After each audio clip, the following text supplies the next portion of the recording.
आज के क्लास में हम लोग क्लास 10 के वृत्त के संबंधी क्षेत्रफल के टॉपिक अर्धवृत्त को पढ़ेंगे। इससे पहले हम लोग वृत्त के बारे में पढ़ चुके हैं और वृत्त की परिधि और उसके क्षेत्रफल को किस प्रकार से निकालते हैं इसके बारे में जान चुके हैं। तो आज हम लोग अर्धवृत्त के बारे में पढ़ेंगे। तो अर्धवृत्त जो है इसे हम लोग, ये अर्धवृत्त जो होता है ये क्या है, वृत्त का आधा पार्ट। यानी जब कोई वृत्त को हम दो बराबर भागों में बांट देंगे तो जो पार्ट बनेगा उसको हम क्या बोलेंगे, अर्धवृत्त। तो इस प्रकार से ये हमारा क्या हो गया, अर्धवृत्त हो गया। ठीक है, ये वाला पार्ट जो है ये हमारा क्या है, अर्धवृत्त है। ये मान लेते हैं कि अर्धवृत्त का केंद्र और ये हो गया त्रिज्या, यानी OA त्रिज्या है। इधर से हम OB को भी त्रिज्या बना सकते हैं। तो ये हमारा क्या है, अर्धवृत्त है। अब हम लोग जानेंगे सबसे पहले कि इस अर्धवृत्त की परिमिति क्या होगी। तो अर्धवृत्त की परिमिति को निकालने के लिए हम कुछ बेसिक बात को समझेंगे। तो सबसे पहले ये क्या है, एक वृत्त है और हम लोग इसके बारे में पढ़े कि वृत्त की परिधि क्या होती है, पाई 2πr होती है। ठीक है, तो वृत्त की परिधि कितना होगी, 2πr। अगर हमें इस वृत्त को पूरा आधा काट दें तो इस वृत्त की परिधि कितना होगी, ये आधे भाग की। तो इस आधे भाग की जो घुमा हुआ भाग है, इधर यहाँ से घूमकर जब हम B पर पहुँचते हैं तो इस A से B इस भाग की जो परिधि होगी वो कितना होगी, आधी होगी, πr होगा। ठीक है, और ये जो पार्ट है OAOB इसको हम क्या लिख सकते हैं, r+r यानी 2r। तो हम इसमें πr में 2r को जोड़ देंगे। तो इस प्रकार से हम लिख सकते हैं अर्धवृत्त की परिधि, तो ये हो गया हमारा πr + 2r। तो हम यहाँ से r कॉमन कर लेंगे तो पाई + 2। तो इस प्रकार से अर्धवृत्त की परिधि का फॉर्मूला हमारा बन गया पाई + 2r। इस फॉर्मूला को अप्लाई करके आगे आने वाले क्वेश्चन को बहुत आसानी से बना सकते हैं। तो हम लोग अर्धवृत्त की परिधि के बारे में पढ़े कि अर्धवृत्त की परिधि क्या होगी, पाई + 2r। क्यों, क्योंकि ये जो A से B अर्ध परिमिति जो हम जाते हैं तो ये जो डिस्टेंस हम लोग ट्रेवल करेंगे वो क्या होगा, πr। और ये जो है अर्धवृत्त के कंडीशन में इस भाग की भी हम लोग को इसकी भी लंबाई को जोड़ना होगा।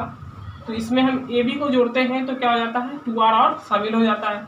तो πr में जब हम 2r ऐड करते हैं और r कॉमन करते हैं तो पाई + 2r रिजल्ट हम लोग का आ जाता है।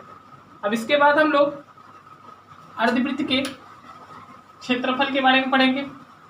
तो अर्धवृत्त के क्षेत्रफल, तो मान लेते हैं ये अर्धवृत्त है, तो इस अर्धवृत्त का क्षेत्रफल क्या होगा। तो मैंने बताया था कि वृत्त का जो है क्षेत्रफल, वृत्त के अंदर जो भी जगह होता है उसको वृत्त का क्षेत्रफल कहते हैं। तो अर्धवृत्त के क्षेत्रफल की स्थिति में इसके अंदर जो है जो पार्ट होगा उसे हम क्या बोलेंगे, अर्धवृत्त का क्षेत्रफल। तो चूंकि ये जो है वो आधा वृत्त का भाग है इसलिए अर्धवृत्त का क्षेत्रफल जो होगा वृत्त के क्षेत्रफल का क्या होगा, आधा। तो हम लिख सकते हैं अर्धवृत्त का क्षेत्रफल बराबर 1/2 πr²। क्योंकि हम लोग वृत्त के क्षेत्रफल πr² पढ़ चुके हैं तो अर्धवृत्त के लिए 1/2 यानी हाफ पार्ट। अर्धवृत्त को हम लोग इंग्लिश में सेमी सर्कल कहते हैं, तो इसे हम लोग एरिया ऑफ सेमी सर्कल भी लिख सकते हैं। एरिया ऑफ सेमी सर्कल,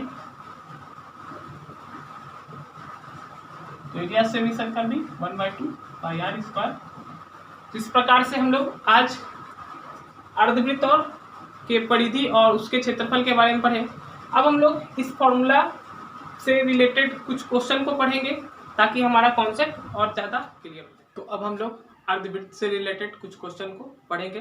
तो नंबर 1 क्वेश्चन है कि अर्धवृत्तीय कोणमापक का व्यास 14 सेंटीमीटर है, तो इसका परिमाप ज्ञात करें। तो इस क्वेश्चन को सॉल्व करने के लिए सबसे पहले हम लोग एक अर्धवृत्त बनाएंगे।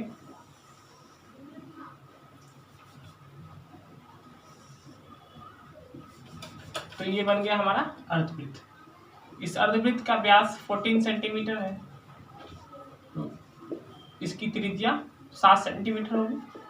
हम लोग जानते हैं D बराबर क्या होता है, R बराबर D/2। तो ये हो गया 14/2 यानी 7 सेंटीमीटर। तो इस प्रकार से हम लोग को इस अर्धवृत्त की त्रिज्या 7 सेंटीमीटर मिल गया। अब इसका परिमाप तो लिखेंगे हम अर्धवृत्त का परिमाप। तो अर्धवृत्त का परिमाप हम लोग क्या पढ़े हैं, पाई प्लस 2r।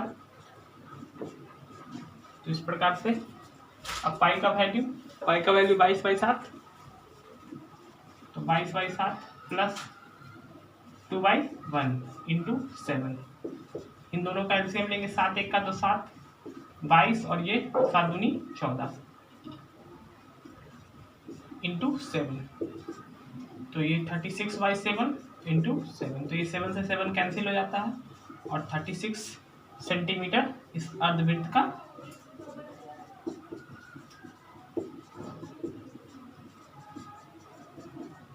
परिमाप हम लोग को मालूम हो जाता है। तो इस प्रकार से ये क्वेश्चन बहुत ही आसान तरीके से सॉल्व हो जाता है। इस क्वेश्चन में बस हम लोग फॉर्मूला को अप्लाई करते हैं। अब हम लोग इसके बाद दूसरे क्वेश्चन को पढ़ेंगे।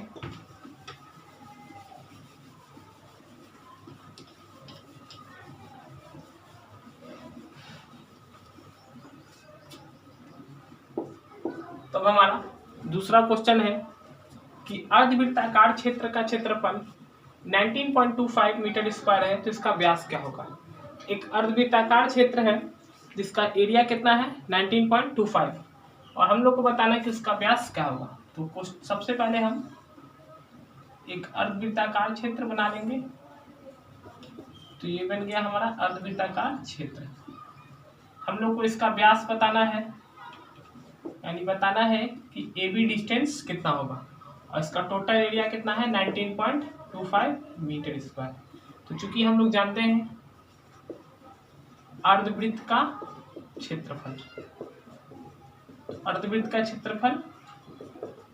क्षेत्रफल हम लोग जानते हैं कि 1/2 पाई r स्क्वायर होता है।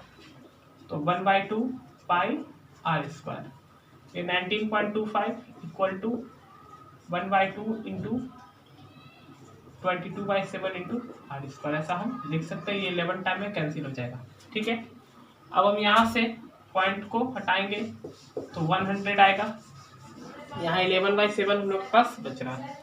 अब हम सबसे पहले इसे 11 के टेबल में काट लेंगे।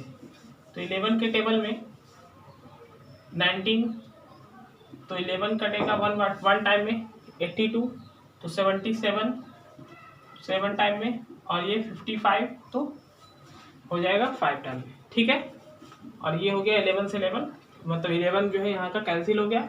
अब ये 175, तो इसको 25 के टेबल में हम 7 टाइम में और इसको 25 के टेबल में 4 टाइम में कैंसिल करेंगे।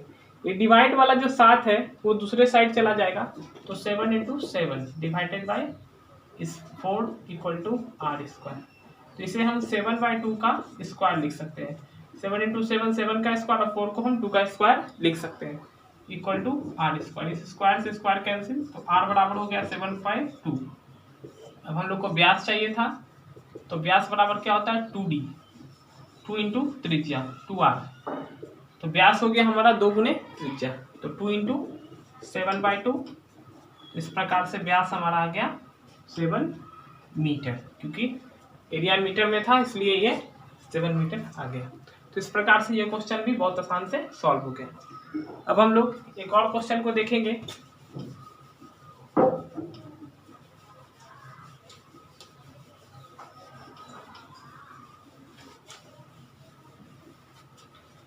एक क्वेश्चन है, किसी अर्धवृत्त का परिमाप 18/7 मीटर हो तो उसका व्यास बताइए।